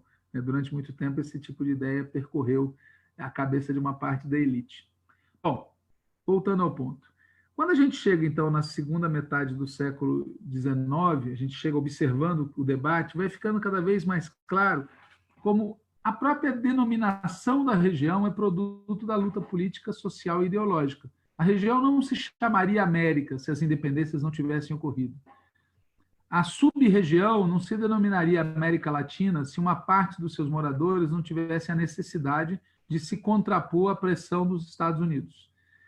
Mas nada disso ainda dava conta do fato de que, para uma parcela da população da região, especialmente os indígenas e os negros descendentes de africanos, mesmo essa denominação também não era uma denominação que atendia, que dava conta daquilo que estava em questão. O termo América Latina continuava sendo um termo senhorial, um termo que era usado pelas elites políticas dominantes para se contrapor a outra elite política dominante, América Latina versus América anglo-saxônica. É por isso que no final do século XIX, aí já sob a pena do José Martí, vai começar a surgir a denominação de Nossa América, Nuestra América, na busca, uma das várias buscas, de uma denominação que fosse mais inclusiva, que pudesse incorporar, sem abandonar o termo América Latina, que hoje tem um conteúdo muito mais à esquerda do que tinha no século XIX, mas o termo Nossa América, entre o final do século XIX e o início do século XX, vai buscar dar conta dessa necessidade de incorporar os trabalhadores pobres da região, incorporar os indígenas, incorporar os descendentes dos escravos, incorporar os artesãos, incorporar os camponeses, numa designação que fosse para além da designação senhorial utilizada. Ao longo do século XX, o termo Nossa América e o termo América Latina foram ganhando outros conteúdos. Quando a gente chega, por exemplo, na segunda metade do século XX, por conta da expansão do sistema educacional, por conta da expansão do sistema de comunicação, a maior parte dos habitantes do nosso continente, se perguntado, vai dizer: eu moro no continente americano. De alguma maneira, quem frequenta a escola, quem tem contato com os meios de comunicação, trabalha com essa ideia já pré-estabelecida. Uma parte dos moradores da nossa sub-região, do Rio Bravo para baixo, também vai responder sem muito problema que mora na América Latina. Mas a ideia de latino-americanismo, no sentido político da palavra, vai ganhar um contexto cada vez mais progressista, cada vez mais popular, cada vez mais de esquerda, depois da Revolução Cubana. Porque a Revolução Cubana ela vai ser feita sob a égide do pensamento do José Martí, da ideia da nossa América, mas também buscando a solidariedade da América Latina contra as pressões dos Estados Unidos. Há uma espécie de revival da ideia da latino-americanidade, do latino-americanismo. Novamente, não por nenhuma descoberta, não por nenhum nome predado, mas sim por conta das circunstâncias históricas. A pressão dos Estados Unidos faz com que os demais países da região, se não quiserem sucumbir ou serem controlados, eles precisam de alguma maneira se unificar. E qual é o fio, qual é a denominação, qual é o nome, qual é o guarda-chuva sobre o qual isso vai acontecer? Basta, por exemplo, lembrar da CELAC, da Comunidade dos Estados Latino-Americanos e Caribenhos. Vai ganhando esse conteúdo, não que ele tivesse dado desde o início, mas vai ganhando o conteúdo de uma contraposição ao imperialismo dos Estados Unidos. E aí eu volto ao ponto de partida da nossa aula de hoje. Veja, o ponto de partida da nossa aula de hoje foi o texto do O'Gorman sobre a invenção da América. Esse texto é concluído com um elogio aos Estados Unidos e à América anglo-saxã, e é concluído com uma crítica à América latina e criolla, né? A América conduzida pelos descendentes dos espanhóis.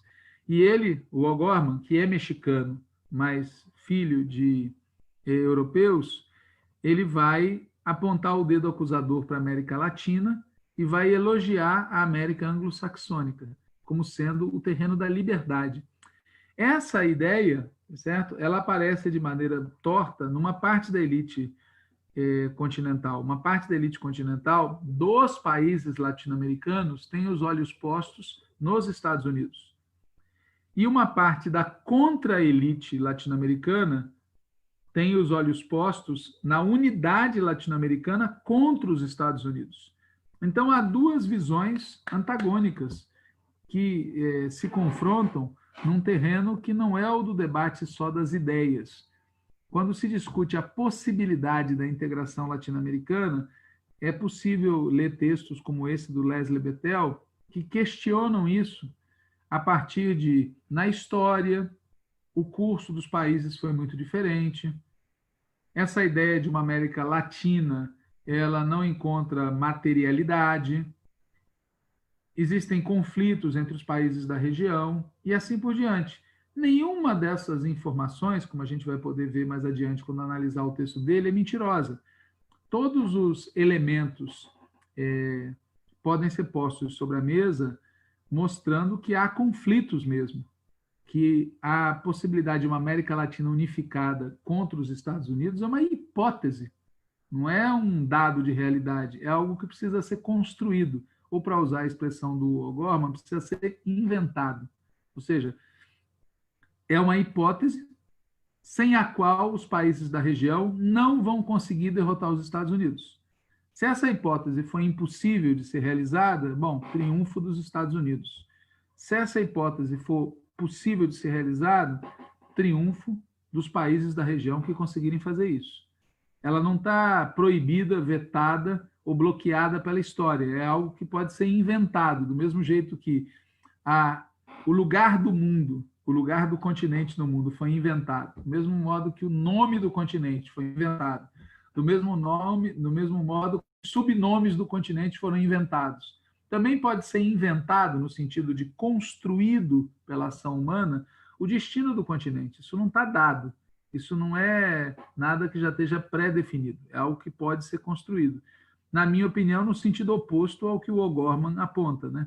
O livro do O'Gorman é muito interessante no que diz respeito à análise de como o nome América surge e como ele, na verdade, foi inventado e não descoberto, mas ele é muito ruim no que ele conclui, quando ele diz que o nosso destino está ao norte, quando, na verdade, o nosso destino, se for possível, deve ser construído ao sul. Eu pararia por aqui para tomar uma água e pergunto se tem questões sobre o que a gente viu até agora.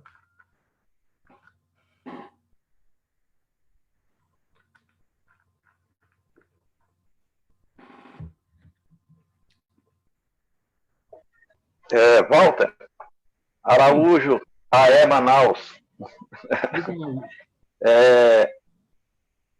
Mas essa questão dessa construção, né, da América inventada, depois de quase 500 anos de invenção, a questão é: haveria como reverter essa história? Veja bem, como diz o outro, né? Os europeus chegaram aqui há mais de 500 anos. Antes da chegada dos europeus, existem milhares de anos de história. Essa história poderia ter dado noutro lugar se os europeus não tivessem chegado aqui. De fato, a chegada dos europeus aqui foi uma invasão. Eles invadiram um território que já era habitado e que tinha a sua história.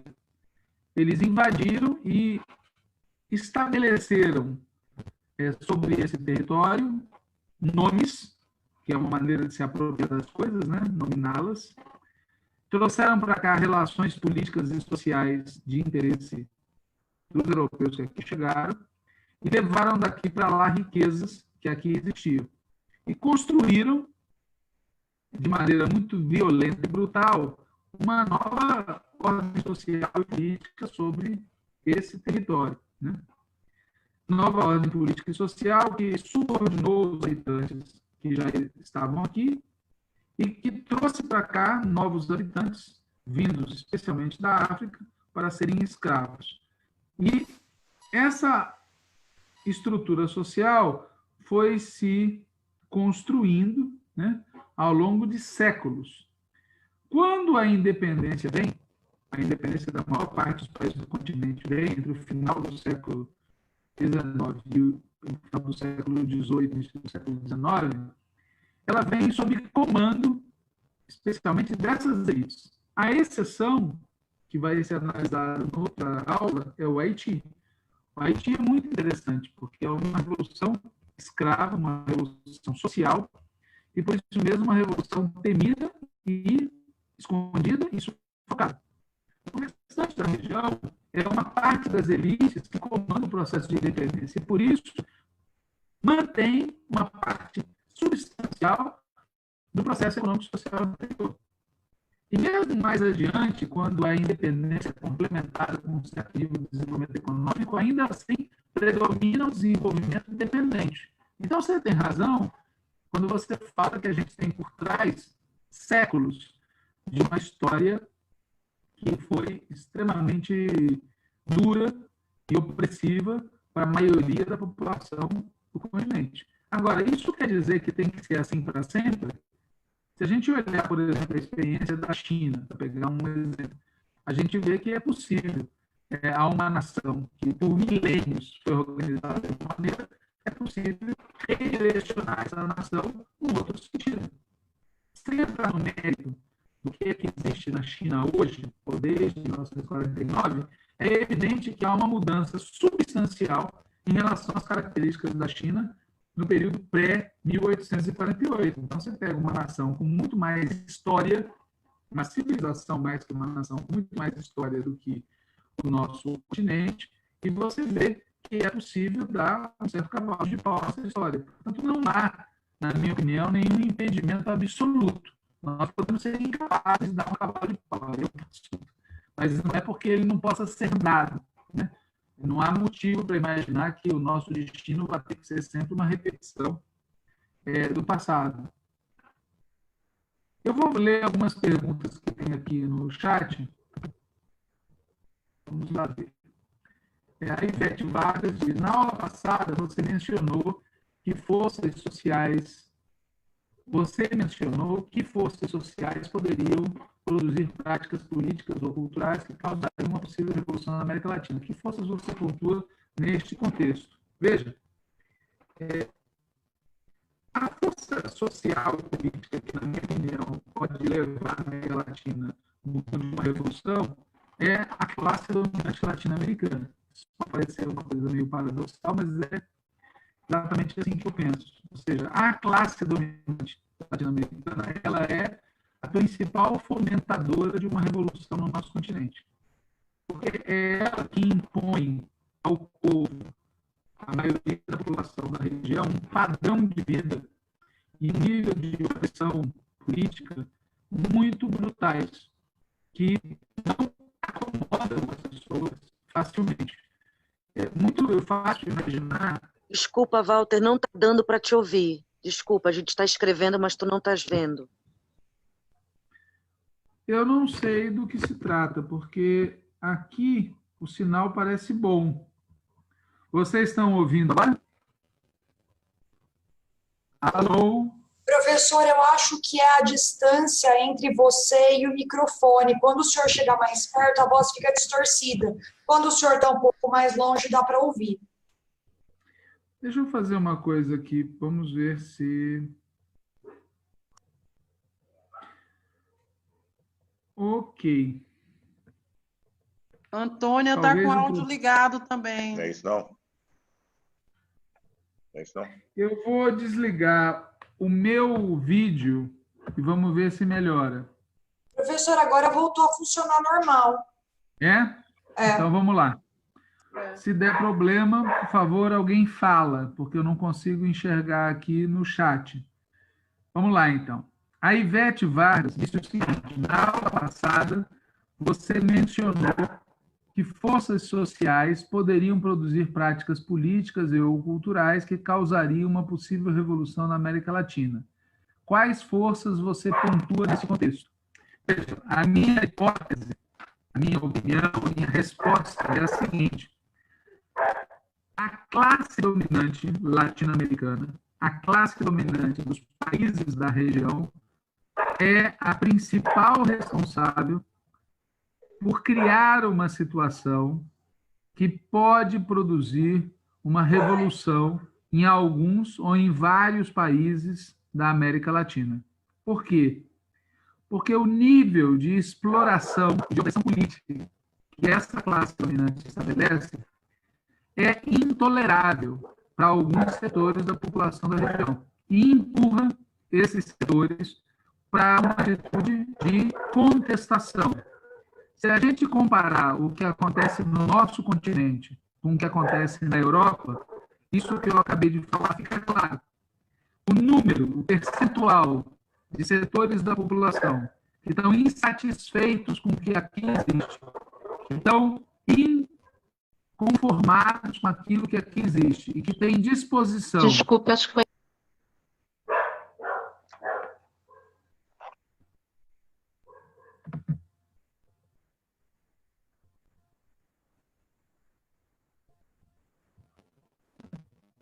Vou tentar sem vídeo agora, para ver se melhora.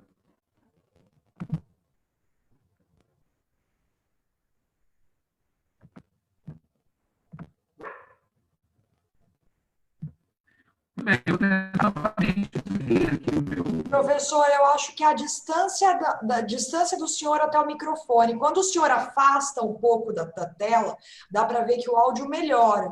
Quando o senhor chega mais próximo da tela, o áudio distorce. Ok, vou tentar de novo. Assim, tá bom? Agora está funcionando. Bom, vamos tentando. Eu desliguei de toda maneira o vídeo, porque isso talvez melhore a transmissão. Bom, eu vou retomar do início mais uma vez, né? Mesmo que alguns já tenham ouvido isso 2 vezes.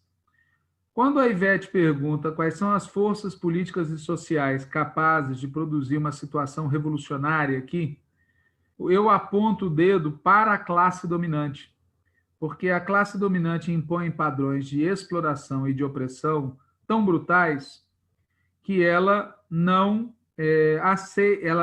cria uma situação de acomodação. É interessante isso. Se a gente comparar com a Europa, fica muito claro. Os setores revolucionários na Europa, a parcela da população europeia que está insatisfeita com o capitalismo europeu a tal ponto que tem disposição, tem vontade de revolucionar a situação é muito pequena, porque o nível de vida, o padrão de bem-estar social, de liberdades políticas na Europa, depois de muito tempo, tá certo? Depois de muito tempo, de luta, de conflitos, de guerras, eles conseguiram estabelecer um certo padrão que reduz muito a inconformidade, tá certo? Reduz muito a inconformidade. Então, a classe dominante brasileira, a sua ganância, a sua brutalidade, ela empurra uma parte da classe trabalhadora por uma postura revolucionária, por uma postura subversiva, por uma postura de inconformidade. Agora, isso em si, ou por si, ou apenas isso, é incapaz de produzir uma revolução que seja vitoriosa. Você pode ter situações, e você já teve situações aqui no nosso continente, de grandes lutas sociais, de grandes rebeliões, algumas delas, inclusive, levaram setores da classe trabalhadora ao governo, mas poucas foram as situações em que a classe trabalhadora ou os seus representantes conseguiram tomar o poder, criar um novo Estado e, a partir daí, reorganizar a ordem social. São exceções muito pequenas em número e que atingiram poucos países da região, esse tipo de situação. E mesmo onde isso ocorreu, em muitos casos, o processo foi derrotado e revertido. Ou seja, o meu argumento é que existem dois aspectos a serem levados em conta. Não é a classe trabalhadora em si que cria uma situação de opressão e de exploração, é a classe dominante. Ela é a primeira responsável por uma situação de mal-estar. Mas a classe trabalhadora, ela é obrigada, se quiser virar a mesa, a criar as condições culturais e políticas para que isso aconteça. No terreno da cultura, significa dar cidadania à ideia de que é preciso uma revolução socialista no nosso continente. Essa ideia precisa se tornar um lugar comum, novamente. E, no sentido político, criar os instrumentos, as táticas, as estratégias que tornem isso uma realidade. O Nonato Guimarães perguntou se a geografia do mundo atual ao longo dos milênios, conquistas e ocupações, grego, Roma, vikings, Novo Mundo, América, formato histórico, marcas, escravidão, colônia, reação direta com o mundo contemporâneo, a dominação avançou para conquistas neocoloniais. Pergunto, isso tem a ver com esse formato geopolítico de dominação da América Latina? Veja, de tudo que você falou, eu vou me limitar à expressão neocolonial. De fato, nós temos assistido nas últimas décadas uma espécie de retomada do processo de colonização da região. É como se as nações metropolitanas empurrassem a região de volta para a situação que nós tínhamos no final do século XIX e início do século XX. Provedor de matérias-primas com baixo nível de produção industrial local e dependentes da importação de produtos industriais das metrópoles. Nesse sentido, é correto falar numa espécie de neocolonialismo, embora este neocolonialismo não seja acompanhado da instalação de governos coloniais controlados pelas metrópoles. Num certo sentido, é pior do que antes, porque significa que elites locais se colocam totalmente a serviço das nações metropolitanas, se contentando com a extração de muita riqueza dos trabalhadores, parte das quais fica com eles, parte das quais é exportada para as nações metropolitanas. Então, a maneira como a América Latina é dominada hoje tem esse componente neocolonial, sim. A Carla Buquerque disse, esperar da classe dominante brasileira a mudança ferrou. Bom, eu espero que ela tenha entendido o que é meu ponto de vista. Eu não espero da classe dominante brasileira nada. Eu só espero da classe dominante brasileira exploração e opressão. O que eu disse é que é exatamente isso que pode causar uma reação dos setores populares. Mas essa reação, para ser vitoriosa, ela precisa ser acompanhada de uma mudança na visão que os setores dominados têm sobre eles mesmos, sobre a classe dominante, uma mudança, portanto, cultural, e precisa ser acompanhada também da construção de mecanismos políticos, organizativos e estratégicos para enfrentar a situação. A mesma Carla Albuquerque diz, há algum sinal em horizonte a médio prazo dos povos subalternizados da América Latina constituírem uma força de resistência à globalização ultraliberal e valorizarem suas próprias potências? A resposta deve ser sim e não. Nós tivemos uma experiência recente de uma série de países que foram governados por forças que, no passado, haviam se oposto às ditaduras e ao neoliberalismo. Essas experiências foram muito limitadas do ponto de vista das transformações estruturais, ou seja, não se alterou, na maioria dos países que tiveram governos progressistas e de esquerda, não ocorreram alterações estruturais no terreno da propriedade, da distribuição de riqueza e da distribuição do poder. Essa experiência pode levar a duas conclusões diferentes. Para alguns, pode levar à ideia de que é impossível fazer transformações. Para outros, pode levar à ideia de que é possível fazer transformações desde que, desde o início, se busque objetivos mais radicais e métodos mais radicais. Então, o sinal no médio prazo dependerá do balanço que se faça dessa experiência de governos que foram sucedidos por governos de extrema-direita. Nós estamos num momento muito inicial ainda do ponto de vista histórico. Aqui no Brasil, por exemplo, nós tivemos o golpe em 2016 e fazem 4 anos. E a esquerda brasileira está muito longe ainda de ter feito um balanço dessa experiência. Se esse balanço não for feito, essa esquerda que nós temos não estará habilitada para constituir uma força de resistência a nada. Podem acontecer 2 situações: dela, nesse caso, ser atropelada por outras forças, ou de não se constituírem novas forças e a dominação prosseguir durante muito tempo ainda. Não está dado o que vai acontecer, nem para o bem, nem para o mal. Depende efetivamente das opções que forem feitas agora e das janelas que se abram. Eu acho que essa crise que a gente está vivendo hoje e que está no início, vai se aprofundar muito ainda no mundo inteiro, na América Latina inteira e no Brasil inteiro, é uma situação que pode gestar, tá certo? Forças políticas e sociais dispostas a fazer transformações mais radicais e mais profundas. A Carla pergunta sobre os ativismos Mapuche e outras perspectivas decoloniais, se elas são experiências restritas. Na minha opinião, sim. Eu acho que essas experiências, como os zapatistas, como os mapuches, certo? Como uma série de outras etnias, povos, temas, questões, devem fazer parte, fazem parte, não devem fazer, fazem parte do repertório de temas e do repertório de instrumentos que estão à disposição para a transformação da região.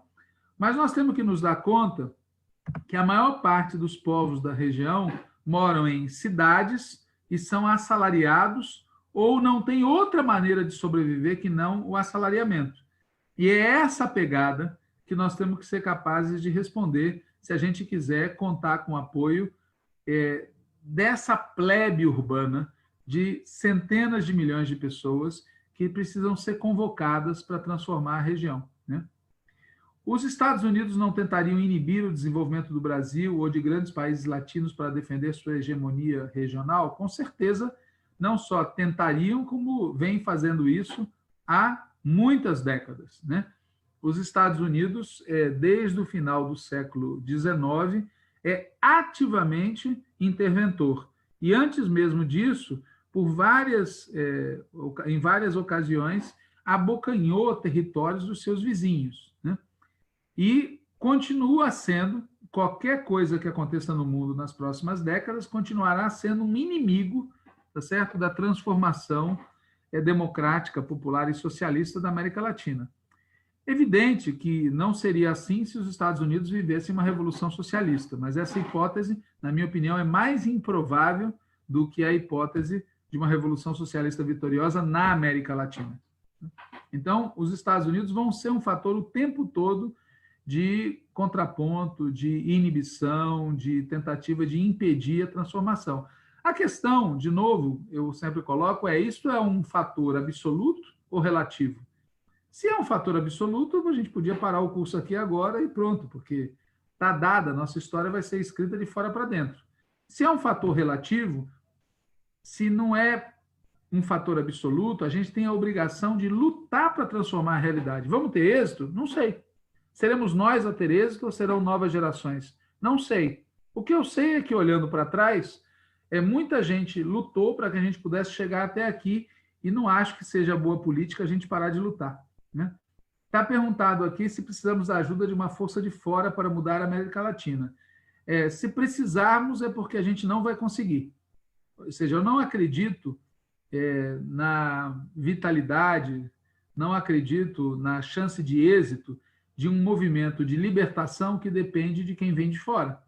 Ou a gente se liberta, ou ninguém nos liberta. Ninguém é libertado pelos outros. essa noção é muito... ela transfere a terceiros aquilo que é a nossa responsabilidade.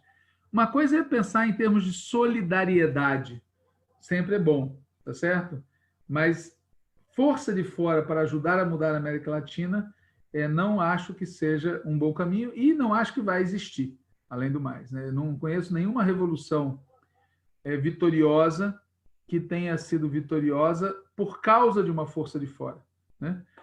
Mesmo se a gente pensar o caso de Angola, que contou com a ajuda dos cubanos, essa ajuda foi necessária não contra os portugueses, mas para contrarrestar a invasão sul-africana.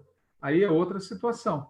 É o caso, por exemplo, da Coreia, que para contrarrestar a invasão dos Estados Unidos, contou com o apoio dos chineses. Aí foi um empate para equilibrar a situação. Mas se você não tem força própria, não é possível uma libertação. A Carla Albuquerque fala da questão do pentecostalismo. Bom, nós estamos nos últimos 5 minutos aqui da conversa. Veja, é um tema longo, porque envolve, em primeiro lugar, uma análise empírica sobre a origem das igrejas pentecostais, uma parte delas com apoio estrangeiro ou fomentada por apoio estrangeiro. Envolve um estudo da doutrina teológica, propriamente dita. Como é que vai se construindo essa ideia da teologia da prosperidade, como ela é fortemente individualista e como ela casa com a doutrina neoliberal em vários aspectos. Caberia averiguar também o que acontece com a Igreja Católica, que viu uma luta muito dura no seu interior, desde a época daquele Papa polonês, que destruiu a influência da teologia da libertação e abriu espaço para os setores de direita na Igreja Católica, para os carismáticos, e que foram adotando uma certa maneira de se relacionar com a religião que abriu espaço para que nós tivéssemos também essa invasão pentecostal, né?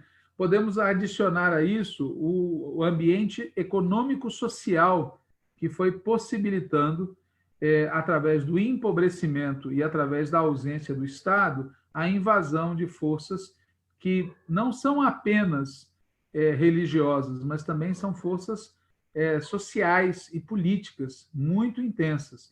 Então, é um tema muito complexo que vale a pena a gente abordar um pouquinho mais adiante, quando numa das aulas a gente for falar da teologia da libertação, e aí a gente anexa não é uma palavra melhor, mas a gente agrega, né, esse tema do pentecostalismo. E há mais uma questão aqui sobre Solano Lopes, ditador, história contada pela classe hegemônica, etc. Veja, a experiência do Solano Lopes é uma experiência muito curiosa, né, porque, obviamente, ele era um ditador, né, mas o Paraguai experimentou, na época da família Solano Lopes no poder, um grau de desenvolvimento econômico muito intenso.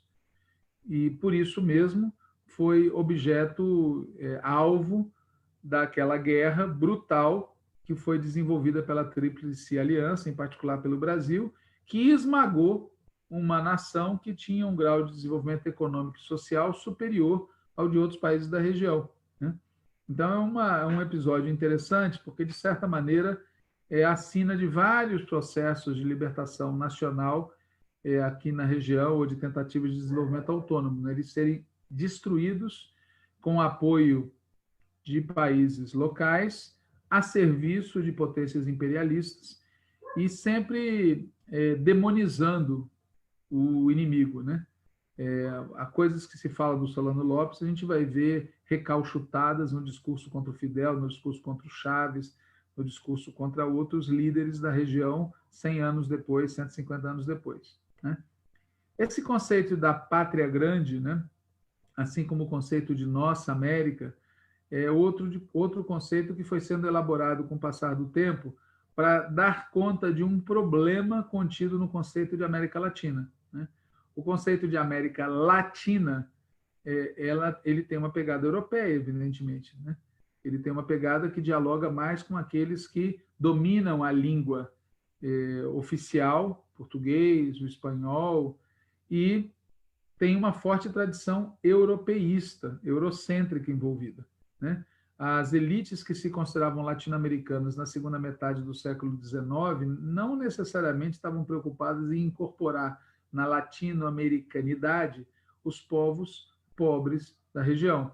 E, por isso, vai ser muito forte a busca de nomes como Nossa América ou Pátria Grande, que combinem duas dimensões, combinem a ideia da integração regional com o conceito de incorporação dos trabalhadores dos povos da região.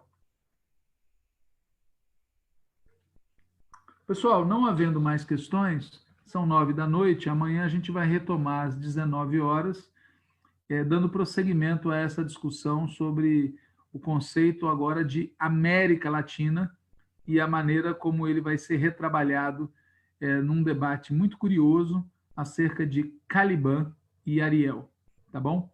Então, convido vocês a estarem aqui de novo amanhã às 19 horas e a gente volta a se falar. Um abraço e boa noite a todos e a todas. E fora Bolsonaro.